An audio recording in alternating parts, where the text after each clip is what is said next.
안녕하세요. 2024년 노벨 물리학상 해설 강연을 맡은 조민수입니다.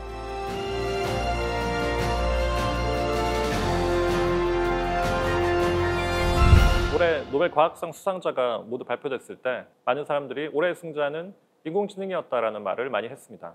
올해 노벨 물리학상 수상자인 존 허필드 교수와 제프리 힌튼 교수도 인공지능 신경망의 발전에 기여한 공로로 노벨상을 받았기 때문입니다. 그렇다면 왜 노벨상위원회는 인공지능의 선구자이자 대부인 이 두 분을 올해 노벨 물리학상 수상자로 선정했을까요? 지금부터는 인공지능과 물리학이라는 주제로 차근차근 한번 알아보도록 하겠습니다.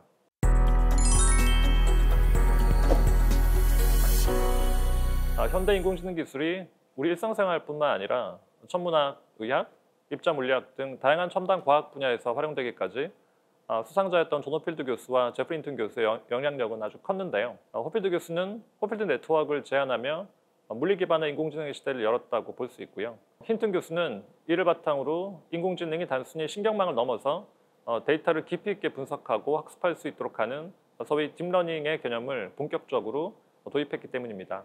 처음에 인공신경망은 뇌의 작동 방식인 뇌 생물학적 뉴런으로부터 영감을 받아서 만들어졌거든요. 이제 혈관과 신경, 뉴런 및 신경계 세포로 이루어진 사람의 뇌는 뉴런과 시냅스 네트워크를 통해서 정기적으로 신호를 전달하는데요. 이런 뉴런의 작동 방식을 바탕으로 이제 인공신경망도 발전하게 된 것이죠. 뇌가 시냅스 연결로 된 신경세포를 갖고 있는 것처럼 인공신경망은 여기에 대응되는 인공 뉴런을 가지고 있는데요. 뉴런 혹은 노드들의 거대한 집합체와 이들을 연결하는 시냅스 또는 가중치를 가진 결합으로 구성이 되죠. 이들은 미리 정해진 명령, 입력 신호에 의해서 활성화되는데요. 한 뉴런에서 이제 다음 뉴런으로 이어지면서 분류, 예측, 의사결정 등의 특정 작업을 수행할 수 있도록 훈련이 되어 있습니다. 이런 정보를 저장하고 또 처리하기 위해서 이런 노드 시스템을 서로 연결하는 기본적인 아이디어는 이제 생물학에서 나왔거든요. 인공신경망의 기본 구조는 또 자기 이론과 합금 이론에 적용되는 통계 물리학의 스핀 모델과도 아주 밀접한 그런 관련성을 가지고 있습니다. 올해 노벨 물리학상은 이런 유사성을 활용해서 인공신경망 분야에서 획기적인 방법론적 발전을 이루어낸 연구를 인정한 것이라고 할 수 있겠는데요. 역사적 배경을 조금 더 살펴보도록 하겠습니다.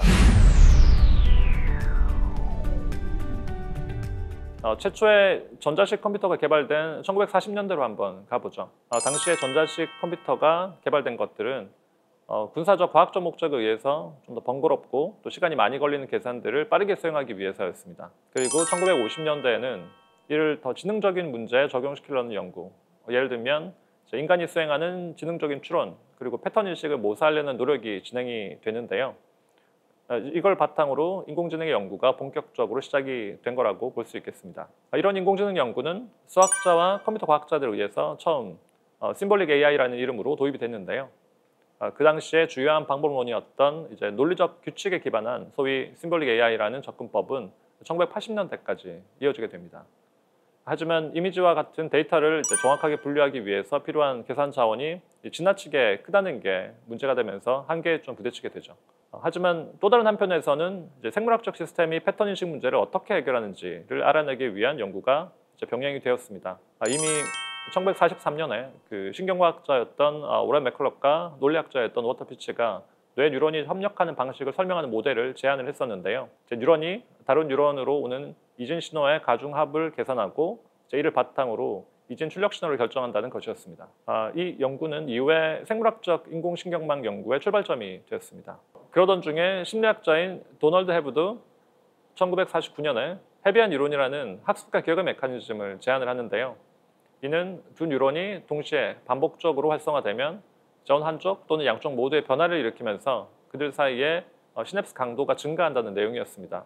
이런 기초 위에서 당시 인공신경망 분야에서는 상호 연결된 노드 시스템을 위한 두 가지 구조, 그러니까 전방 네트워크와 순환 네트워크가 주로 탐구가 됐습니다. 입력층으로부터 시작해서 출력층까지 순차적으로 통과하는 전방향 네트워크와는 달리 이제 순환 네트워크는 피드백 작용을 허용하는 형태를 띠는데요. 1957년에 이제 프랭크 로젠블렛은 이미지 해석을 위한 전방향 네트워크를 제안해서 이를 하드웨어로 구성을 하고 또 첫 인공지능 붐을 일으켰죠. 수많은 계층을 갖고 있는 현대 신경망과는 달리 단 3개의 계층만을 가지고 있긴 했지만 이 시스템이 바로 현대 신경망의 시초가 되었다고 볼 수 있겠습니다. 당시 로젠블렛의 이 시스템은 큰 주목을 받았습니다. 하지만 1960년대 말 비선형 문제에 있어서는 인공신경망이 한계가 있다는 비판이 대두가 되면서 인공신경망 연구에 대한 자금 지원이 끊기는 그런 공백기 또는 겨울로 이어졌습니다. 1980년대에는 전방향 신경망과 순환 신경망 분야 모두에서 주요한 혁신들이 이루어지면서 인공신경망 분야가 다시 부흥기를 맞게 됩니다. 이 시기의 중요한 인물 중에 한 명이 바로 이런 물리학자였던 존 호필드 교수입니다. 1982년도에는 순환 신경망을 기반으로 연합기억을 위한 동적 모델, 그게 이제 호필드 네트워크라고 불리는 네트워크인데요. 이걸 발표를 하게 됩니다. 이 개념을 이해하기 위해서는 일상 속에 우리가 겪는 경험들을 좀 떠올려 보는 게 좋을 것 같아요. 예를 들면 가끔 저희가 단어가 기억이 나지 않아가지고 난감할 때가 있잖아요. 이때 저희 뇌가 어떻게 하죠? 이제 비슷한 단어들을 떠올리고 또 지우기를 반복하면서 정답이 되는 단어들을 이제 찾아내는 그런 과정을 거치게 됩니다. 이런 회상을 반복하는 과정에서 불완전한 입력 패턴과 가장 일치하는 그런 가장 유사한 최상의 어떤 저장된 패턴들을 복구를 하는 것이죠. 이런 과정을 호필드 교수는 산봉우리와 골짜기가 있는 산맥에서 이제 공을 바닥으로 굴리는 것에 비유를 했는데요. n개의 노드로 구성된 시스템을 이제 n차원 속에 있는 어떤 존재하는 에너지 지형으로 해석을 해보면 기억을 연상해가는 이 과정은 특정 지점에서 출발해가지고 이 지형의 굴곡을 따라서 아래로 이제 순차적으로 이동하면서 최종적으로는 해당 지형 속에 존재하는 어떤 우물과도 같은 이렇게 파인 곳에 정지를 하게 되는 거죠. 이런 정지 상태의 위치가 바로 학습된 기억을 나타내도록 만드는 방식으로 호필드 네트워크는 이제 구성이 되고 있습니다. 이런 지형을 표현할 수 있도록 하는 해변 학습 방법을 제시하고 또 이 신경망 모델을 연합기억, 또는 오류 수정, 또는 패턴 완성 등에 적용할 수 있다는 것을 이제 호필드 교수는 보여줬던 거죠. 예를 들어서 이 신경망의 잘못된 패턴 그리고 철자가 틀린 단어들이 초기 입력으로 주어지면 이제 추론을 수행하면서 이 시스템은 가장 가까운 에너지 최소점을 이제 우물을 찾아서 내려가면서 그 과정에서 수정이 이루어지는 방식을 한번 생각해 보시면 오류 수정이 어떤 내용인지 아마 쉽게 이해하실 수 있을 것 같습니다. 이처럼 호필드 교수는 물리학적 개념을 탁월하게 적용한 이런 에너지 기반의 동적 네트워크 모델들, 즉 획기적인 어떤 연합 기억 모델뿐만 아니라 그 이후에도 이제 이 관련된 모델들을 개발하고 탐구함으로써 신경망의 계산 능력에 대한 이해를 심화시키는 데 크게 기여했습니다.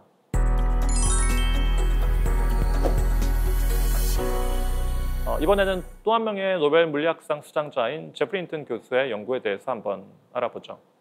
힌튼 교수는 1983년과 85년 사이에 신경생물학자인 테렌스 세이노스키를 비롯한 다른 연구자들과 함께 호필드 교수의 1982년도 모델을 확장해서 볼츠만 머신이라는 확률론전 모델을 만들어냈습니다. 이 모델은 네트워크의 각 상태, 볼츠만 분포에 의해서 확률을 부여하는 것으로 시작을 하는데요. 이를 통해서 볼츠만 머신은 단지 기억이 아니라 생성 모델로 기능할 수 있게 되는 가능성을 가지게 됐습니다. 그래서 볼츠만 머신은 학습해야 될 어떤 패턴에 해당하는 어떤 가시적인 노드와 또 일반적인 확률 분포를 모델링할 수 있도록 포함된 어떤 숨겨진 노드를 두 가지 다 포함함으로써 어떤 강력한 표현형을 가지는 생성 모델이 될 수가 있었는데요. 바로 이 볼츠만 머신이 요즘 각광받고 있는 생성 인공지능의 시초격에 해당한다고 볼 수가 있을 것 같습니다. 힌튼이 처음 개발한 볼츠만 머신은 이제 이론적으로는 흥미로운 모델이었는데요. 그런데 계산 복잡도가 높아서 실용적인 면에서는 이제 사용에 큰 제한이 따랐습니다. 때문에 이 볼츠만 머신을 가볍게 만든 그 다음 버전, 그러니까 제한된 볼츠만 머신이 나오게 되는데요. 힌튼 교수는 이 제한된 볼츠만 머신을 위해서 대조발산이라고 불리는 이제 효율적인 지금도 널리 사용되는 어떤 근사 학습 알고리즘을 개발해서 훨씬 더 빠른 속도로 학습을 수행할 수 있도록 만들었습니다. 또한 이후에 힌튼 교수는 사이먼 오신대로 그리고 이와이테라는 학자들과 함께 다층 네트워크를 위한 사전 훈련 절차를 개발했는데요. 이건 제한된 볼츠만 머신을 사용해서 계층을 하나씩 훈련하는 방식이었습니다. 이렇게 사전 훈련된 계층들을 이제 연결을 함으로써 힌튼 교수는 이제 오늘날 딥러닝으로 알려진 기술의 어떤 중요한 전환점이 된 어떤 그런 깊고 밀집된 네트워크 구현에 성공할 수가 있었습니다. 지금은 더 이상 이제 제한된 볼츠만 머신이라고 불리는 이 모델과 이런 순차적인 사전 훈련 방식이 이제 그대로 활용이 되지는 않거든요. 하지만 이 과정에서 얻어졌던 이제 다양한 기법들 그리고 결과물이 없었다면 아마 현재 인공지능을 가능하게 한 이 딥러닝이라는 것은 존재하지가 않았을 것 같습니다. 이처럼 제프리 힌튼 교수는 인공지능이 단순한 신경망을 넘어서 데이터를 깊이 있게 분석하고 또 학습할 수 있도록 하는 딥러닝 또는 심층 신경망이라는 개념을 도입함으로써 현대 인공지능의 발전에 어떤 가장 중요한 전환점을 만들어낸 그런 학자로 기억이 될 수 있을 것 같습니다.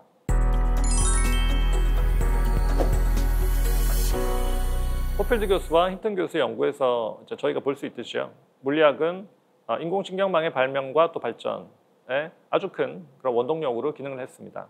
하지만 이제는 그 반대로 인공신경망이 물리학 전반에서 모델링과 분석을 위한 아주 강력한 도구로 더 중요한 역할을 하고 있다고 볼 수가 있는데요. 1990년대 인공신경망이 점차 복잡해지는 어떤 입자 물리학 실험에서 표준 데이터 분석 도구로 자리 잡기도 했거든요. 선이라고 불리는 유럽 원자의 공동연구소죠. 선의 어떤 대형 전자양자 충돌기에서 힉스 입자의 탐색의 민감도를 향상시키는 데도 기여를 했었고요. 그리고 2012년에 또 선에서 대형 강입자 충돌기에서도 또 힉스 입자를 발견하는데 또 많은 기여를 했습니다. 그리고 많은 분들이 기억하시겠지만 이벤트 호라이즌 망원경은 우리 은하에 위치한 어떤 블랙홀의 이미지를 생성하는데 데이터 처리 과정에서 인공신경망을 활용해서 또 화제가 되기도 했었죠. 현재까지 그 딥러닝 기반의 인공신경망을 활용한 빼놓을 수 없는 어떤 혁신적인 과학 성과로는 아마 알파폴드 도구를 활용한 단백질 3차원 구조가 가장 유명할 것 같습니다. 알파폴드는 아미노산 서해를 기반으로 단백질 구조를 성공적으로 예측하는 데 기여를 했고요.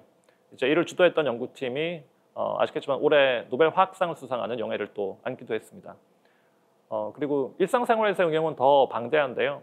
다들 느끼시고 계시겠지만 오늘날 인공신경망에 기반한 인공지능 기술이 영상인식, 언어 생성 등 우리가 컴퓨터를 수행하는 거의 모든 작업의 기반에 자리를 잡고 있고요.